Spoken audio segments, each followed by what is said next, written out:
Munnar gap ரோட்டின் இயற்கை காட்சிகள் இங்கு வரும் பயணிகளை வெகுவாக கவர்ந்து வருகிறது. தற்போது சமூக வலைதளங்களில் கேப் சாலை வைரலாகி வருகிறது. மூணாருக்கு வரும் பயணிகளின் இடைத்தாவளமாகவும் கேப் சாலை மாறியுள்ளது.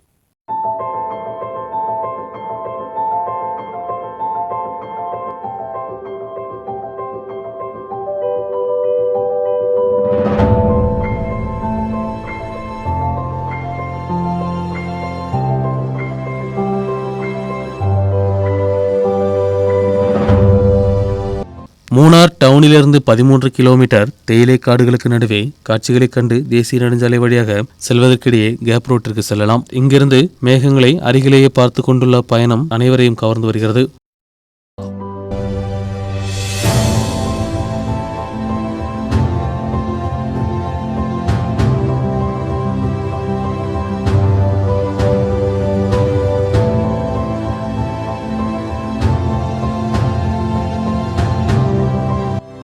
மூணாருக்கு வரும் பயணிகள் அதிகமாக கேப் ரோட்டிற்கு சென்று வருகின்றனர். போக்குவரத்து நெரிசல் இல்லாத இந்த பகுதியில் அதிக நேரமும் செலவிட முடியும். மழை குறைந்து வெயில் தொடங்கியதோடு பயணிகள் இனியும் வருவார்கள் என்றும் எதிர்பார்க்கப்படுகிறது.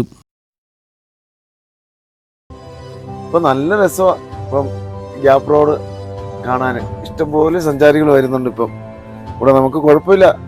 നല്ല ടൂറിസ്റ്റ് വരാൻ തുടങ്ങി. നല്ല കോടമഞ്ഞും തണുപ്പുമാണ് ഇവിടെ. നല്ല രസമുണ്ട് കാണാൻ. குளிர்ந்த காற்றும் பனிப்பொழிவும் பச்சை பசேல் என்ற மலைப்பகுதிகளும் கேப் ரோட்டை அழகாக காட்சியளிக்கின்றன. கேப் ரோடில் சூரிய உதயமும் அஸ்தமனமும் பார்க்க ஏராளமான பயணிகளும் வந்து செல்கின்றனர். நியூஸ் பியூரோ, ராஜகுமாரி.